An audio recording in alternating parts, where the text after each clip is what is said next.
The scream woke me, the kind of distorted, digital cry baby monitors make when they amplify fear into a hallway. We don't have a baby. It was 1:36 a.m. The room was blue with the kind of darkness that's still trying to remember the day. My wife, Sienna, slept on her side, mouth slightly open the way it is when she's too tired to remember. She hates that. The sound came again, thinner this time, like a radio Amaya tuned to grief. I followed it into the living room. The noise wasn't in our house so much as between houses, a ghost of a signal sneaking in under the windows. It rose, fell, hiccuped, then cut off with a soft, unmistakable chime, the two-note pairing tone every modern monitor makes when it reconnects to its base. Pairing. Reconnecting? I stood there with that word in my mouth until it tasted like metal. At breakfast, I said, "Did you hear that last night, the baby monitor?" Sienna looked up from the bowl of cereal she always eats like it's a contract she's honoring.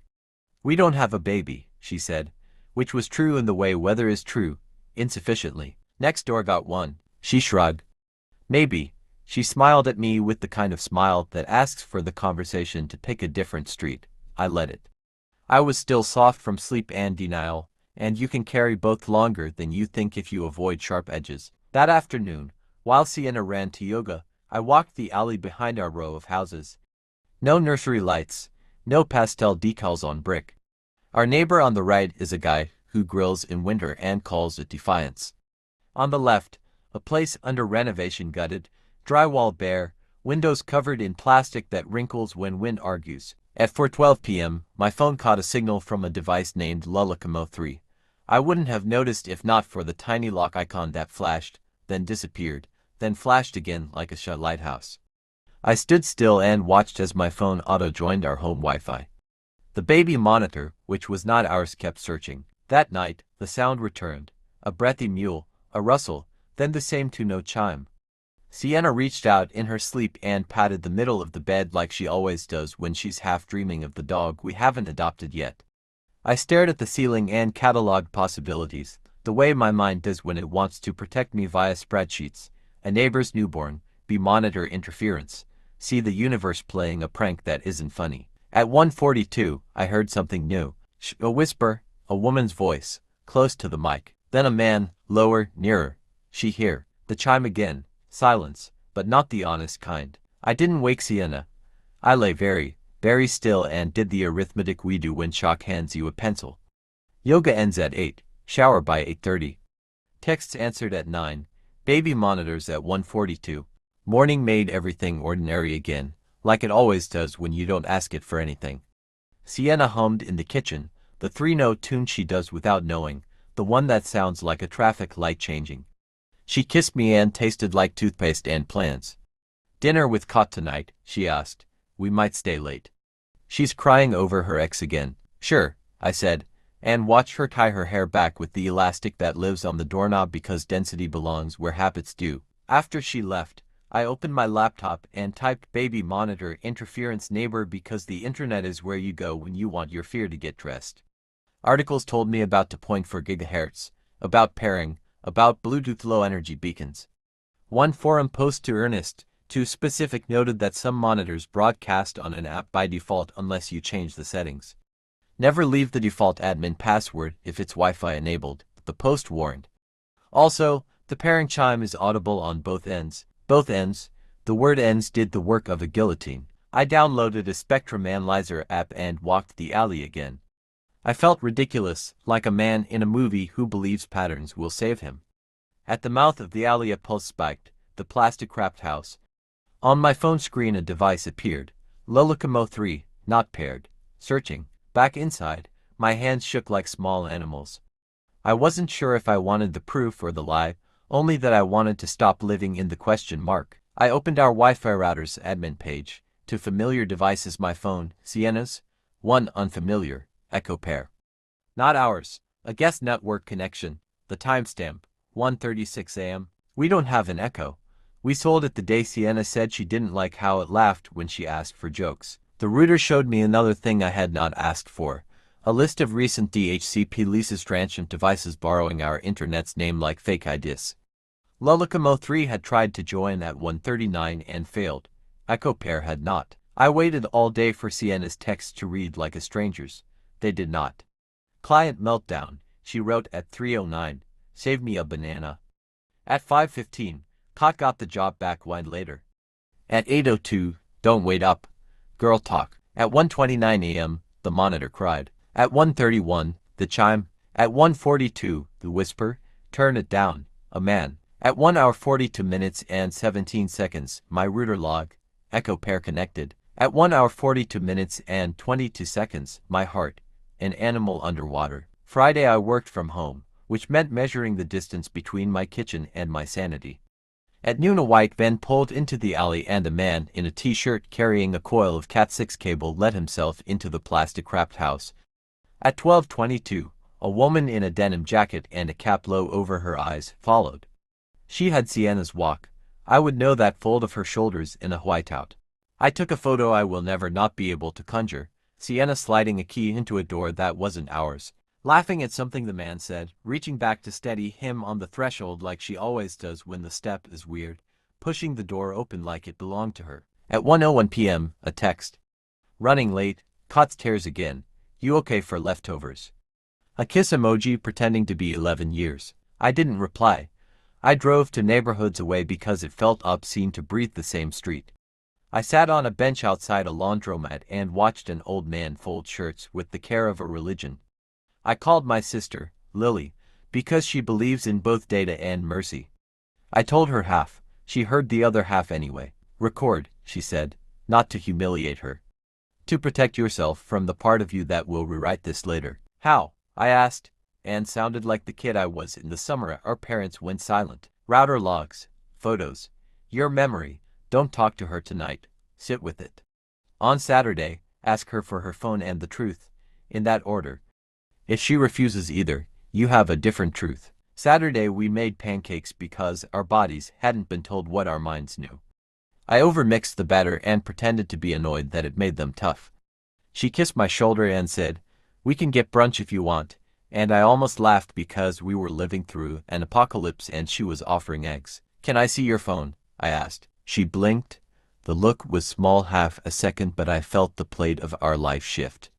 In marriage you learn the duration of shock. For what? She said, smiling in a way that begged me to keep this a sitcom. Location.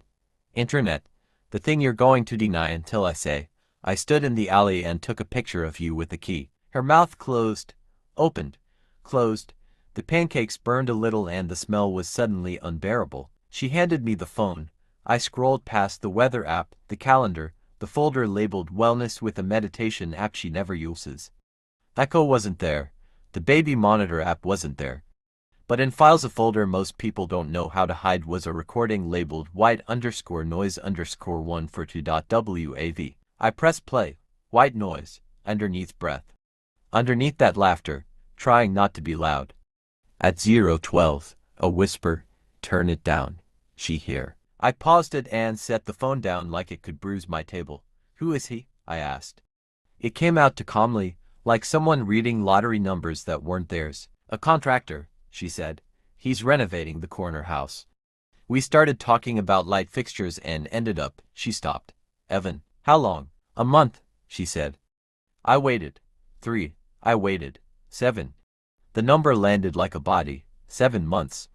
The middle of last winter, when our pipes burst and our Christmas was a fan humming in a wet room and we ate Chinese takeout on the floor and laughed because we were out of tears. 7 months ago, when she started going to yoga twice a week, then 3. Why the monitor? I asked, a question I never imagined asking anyone for any reason. She exhaled a laugh that wasn't a laugh. Renovation site, no curtains, no privacy. He rigged an echo to play white noise and a baby monitor so we could hear if anyone came in downstairs. It felt safe. Safe, I said, because I had no other word left that didn't taste ridiculous. It was stupid, she said. It was worse than stupid. What did you tell yourself? I asked. It's the only question that matters, in the end. That it was small. That it was a room, not a house. That it was weather, not climate. That I could shut it off. And me, I said. And the smallness came into my voice and sat down where larger things should have been. What was I? You were home, she whispered, and cried at last, not pretty, not performative, just water doing what water does when gravity asks too nicely. I wanted to be a man who stood up and left. I wanted to be a man who flipped the table and gave the plates the exit they deserved. Instead, I became the man I have always been, for better or worse, the one who sets the fork down quietly and asks for a timeline. She told me, Thursdays, mostly a horror that kept repeating in my life like a joke the universe thinks is evergreen. Mondays when the electrician was there and the noise gave them cover. A lunch once, a morning once, a month when they said they would stop because stopping felt like virtue. A week when they started again because stopping felt like loneliness. A lampy installed in her studio that I complimented because it made her paintings look like better versions of themselves. Do you love him? I asked. I love you, she said, which was either an answer or a cruelty, depending on which nerve you touched. I didn't ask that, I said, softer than I thought I could be. No, she said. I don't. I love the person I am when nothing is asked of me but laughing quietly. You could have asked me for a quiet room, I said, then winced at how sentimental that sounded on a day like this. I did, she said. In January. You said we'd talk after the pipes. We stared at each other through the steam of pancakes that had failed us. I moved into the guest room because I needed a door that meant something again. We made an appointment with a therapist because you can still want to salvage the part of the ship that floats even if you burn the rest. I sent Evan's first name to my phone like a mosquito you don't kill yet because you want to be sure it's the thing biting you. Lullacam, precise, asked the question therapists are trained to ask, the one that makes the air in the room show its bones. Do you want to repair, she said, or document? Repair, Sienna said immediately. Document, I said, because my body got there first. You can do both, Leon said, but not at the same time. Pick one this month. So I documented. Router logs, photos, the white noise file. A screenshot of the echo pair connecting to our network at the exact second the chime hit the bedroom air. My memory of the alley, the plastic wrinkling like a curtain stage. We told our families in versions that made sense for their diets. My mother asked if I had eaten because love is a sequence of questions that always include soup. Her mother said she would pray for me, which felt like a kindness you put on a shelf. Sienna's sister texted me that she had always suspected Sienna wanted more room than our house could give. I typed, then why didn't you tell her to build an addition instead of a secret? And deleted it because other people's siblings aren't for my arguments. I didn't contact Evan, not because I wanted to be noble, but because my rage had too many heads and his would have just grown them back. Weeks did the work weeks do when they're asked. Sienna slept on the other side of the wall and sometimes I could hear her cry, the way pipes sometimes sing in houses that need work. We went to therapy and spoke in the tone you use when you don't want to wake a sleeping pet, the fear that if you startle it, it will bite. We were kind. It felt like lifting heavy things. One Tuesday, the renovation house went quiet. No vans, no men, no wrinkled plastic. The siding went on. The lock on the back door got replaced. The lullacam 03 stopped appearing on my phone like an unwanted guest. I thought that would help. It didn't. The absence felt like a paused song you still hear because you learned the melody. On a Saturday in October, the house went on the market. Open house, noon to 4. Cookies and stage furniture and a sign that said welcome home in a font that had learned optimism at a yoga retreat. I went. I told myself I was shopping for hardwood floors. I told myself I was a neighbor with curiosity. I told myself lies because familiarity was on sale. The place was pretty in the way daylight is unforgiving, clean lines, white walls, plants that had never been asked to survive. The upstairs bedroom had a window that framed the sycamore like an apology. I stood where the bed had been, where the monitor had chirped, where two people had laughed quietly while my house breathed next door. A couple walked in, a woman with bright eyes, a man with a haircut that spent too much on maintenance. They bounced on the stage mattress and said, "This room feels like sleeping in a cloud," and I had to leave because clouds are water that forgot to fall. In the hall the smoke detector chirped its low battery beep once, sharp, the way houses tell you they are dying in small, fixable ways. The realtor frowned, tapped it with an apologetic knuckle. The sound multiplied in my spine, attached to the chime in a duet I couldn't stop hearing. On the landing, a man stood with a clipboard and the stance of someone who signs for things. Evan, I thought, without metaphors left. He looked like a man whose clothing was chosen by a catalog and who had learned to smile in rooms that smelled like drywall. Our eyes met. He didn't know me. Why would he? I was the wrong half of a life he had calculated to the decimal point. "You the contractor?" I asked. He nodded. Finished last week, he said, the pride in his voice a comfortable coat. Good echo, I said, and the word did the only violence I had left. He blinked. Yeah, he said, half laughing. Vaulted ceilings. Pairings excellent, I said, even through walls. He stared. Do I know you? No, I said, but I know when a house is finished. When I got home, Sienna was on the porch with a blanket over her knees like a person waiting for a verdict. I sat on the step below her because humility is only useful if you occasionally practice it. Do you want to stay? I asked, without ceremony. Yes, she said. Not because I'm afraid to go. Because I'm afraid of building the same room somewhere else. I can't unknow it, I said. The chime, the white noise, the Thursday-shaped holes. I'm not asking you to, she said.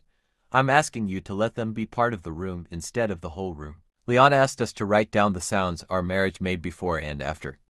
We brought her lists like children bring in leaves for a project they don't yet understand. Mine, before, her laugh, my keys, the kettle, the late-night clink of spoon against bowl, her foot finding me under the duvet, the dog we kept promising, the rain on the metal awning like coins. After, the chime, the whisper, the router fan, the tiny beep of a low battery in a room I do not own, the sound of a door closing gently because someone you love is on the other side, and even if they broke the house you still want them to sleep. Which list is longer? Leon asked. Before, I said. Which list is louder? She asked. After, Sienna said. So, Leon said, learn how to listen to the quiet again. We made rules, not the kind that try to trick the future.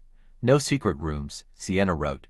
No loving the version of us that exists in a staged house more than the one who eats cereal in ours, I wrote. If you need a window, say window, she wrote. If you need to document, say document, I wrote. If a chime happens in our life again, it better be a timer for the bread, she wrote, and we laughed, startled and grateful. I told Lily I was staying, for now. She asked if I was sure. I said I wasn't and that certainty isn't in the package I ordered this year. She said she would bring soup anyway, because love is a delivery service with terrible boundaries and I am its grateful customer. Months later, the new owners moved into the renovated house. A baby, in fact. Real, not a ghost. The monitor cried at 10 a.m. and the sound filled the alley and our room, and Sienna rolled toward me and we both laughed because we are not the center of the universe even on nights when it tries to convince us we are. The chime came, the exact same tones, and it meant nothing but a baby hungry on schedule. I kissed her forehead and said, now that's a good sound, and she said, we're okay. And for once I did not argue. If you're waiting for the dramatic ending, it is this. I didn't confront him. I didn't set anything on fire. I learned a boring, muscular skill called boundary, and I deploy it like a tool, not a costume. We still go to therapy. Sometimes Thursdays smell like smoke and we open the windows. Sometimes Thursdays taste like spaghetti and we let the sauce burn a little and we eat it anyway because eating badly together is a kind of intimacy I am old enough now to call holy. I replaced the router. We got a dog who sleeps like he invented it. Sienna deleted the white noise file and, at my request, kept it in the trash for a month so my heart could practice being okay with things not being gone all the way. When I lie awake now, I hear the house. The real house, the pipes negotiating with winter. The thermostat's soft click like agreement. The wind remembering it's allowed to be noisy in March. And if, under the ordinary, I hear a chime, I get up and check the bread, because we promised to call the sounds what they are. And because forgiveness, it turns out, is not a song that plays once. It's the part where you stand in the kitchen while something rises and decide you won't slam the door. If you need a question to argue with me about in the comments, make it this one. If the loudest proof of betrayal in your life was a small, stupid two-note chime, would you let that be the only sound that defines you? Or would you fight grudgingly, daily to hear the kettle, the rain, and the person across the table saying window before it becomes a door? I am trying to choose the kettle, and she is trying, sincerely, to say window out loud.